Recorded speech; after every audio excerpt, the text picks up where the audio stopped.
Hey guys, what's going on? Time for another video. This one's going to be all about being more efficient and actually saving you baits on the water. But before we move forward, do me a favor, click subscribe. We're going to be talking today about throwing Senkos, stick baits, stick worms, whatever you want to call them. Probably not my number one thing that I like to do, but incredibly effective. But do me a favor, if you got any comments on how you guys save baits or rig them for better hookup percentage, do me a favor, leave a comment down below, but click subscribe and get notifications so that our videos keep coming in. So let's get to it. This is a product that I had the experience of using for the first time this year. It's from VMC, and it's the Crossover Pliers combined with the Crossover Rings. And it's actually a very unique product in a number of ways. But the big thing for me that I liked is the fact that we've heard about guys using O-rings to hook their Senkos for a number of years. The thing I didn't like about an O-ring is that your hook would actually end up the same way or the same position as your bait. So your bait essentially could block the fish from getting the hook point in his mouth, where the crossover ring allows you to apply a perpendicular hookup on the bait, which increases the hookup percentage dramatically. The other thing is when you miss fish, you don't lose baits as easily. So what is a crossover ring? What are they all about? So basically, guys, there are a size 4, size 5, size 6, size 7, and size 8 crossover ring, and it depends on what size Senko you're throwing. The Texas boys are using those big jumbo Senkos. They're going to throw the bigger sizes, but for what I do in the north, largemouth and smallmouth up here in Canada and the northern US, most times I'm going to run a size 4. That's going to be the one that I'm going to find the most common. I've got that one rigged on this being a 4-inch stick worm. Really simple to use, really smart. Basically, it is a set of pliers that spread the ring, but what I like is in the pliers themselves, there's actually little compartments that will hold your extra crossovers. So you got your rings on the pliers. There's no need to find a pack or keep another box. It's an all-in-one, fits in my tool holder, really simple. To rig them, it is really, really basic. Basically what you do is you grab one of your crossover rings. So this is a size 5 ring, and you slip it over the tip of the pliers just like that.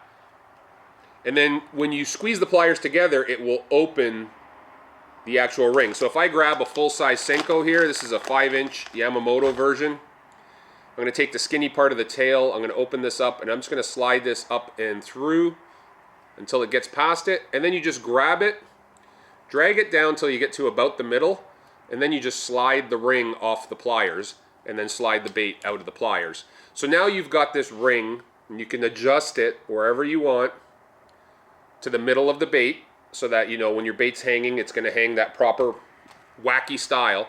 And then for the hook, here's what I really like about the crossover rings is that there are 2 areas to hook them in. One is if you're wacky rigging a Senko, you can hook it. There's a little guide hole that you can hook it, and it's perpendicular. Okay, like I talked about, you can see that there.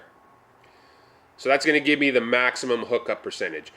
But these rings actually work really well if you're throwing a Neko, and they're actually designed to have a secondary hook lineup in the top of them where you can hook them just down the center like you would for fishing a weighted Neko. So if you've got a weighted Neko where your weight's in here, you could hook it that way so you can impart the proper action to your Neko flick or whatever you're throwing as well. So the crossover rings actually come in 3 different colors. There's a clear, there's a green pumpkin, or kind of like a watermelon-y green pumpkin, and a black.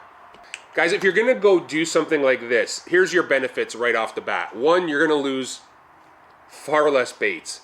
I mean, for us, when we get into the situations where you're going through a number of baits on a lot of smallmouth or largemouth, when you would rig a bait on its own without the wacky rigging, you know, crossover ring, you would hook it straight in the center, and if any fish grabbed the edge of it, it would simply tear when you'd set the hook, or a lot of times when you're casting. Well, this crossover ring is going to make sure you've got really, really good grip on that, and it's going to allow you to have that perfect hookup percentage without having to use an O-ring that's going to make it a little more awkward. It's going to keep your hook in line with the bait. So there you have it. That is the crossover pliers from VMC and the crossover rings. Grab yourself a bunch of size 4s, size 5s. If you love throwing Senkos, this is probably the perfect thing you could have, including Neko Rig. It is the absolute perfect thing for maintaining baits on your hook and then obviously increasing your hookup percentage. Guys, if you could do me a favor, click subscribe down below. If you have a comment on how you like to save baits, do me a favor, leave a comment down below as well. And then don't forget to click the get notifications. That makes sure that our videos, every time we do them, end up in your feed. So hope everybody's doing well. I hope everybody's staying safe. I'm actually off to BC to go do some filming for sturgeon and chum salmon. So I'll have some tip videos coming at you from British Columbia next week. But I hope everybody's doing well, and we'll talk to you soon. Take care.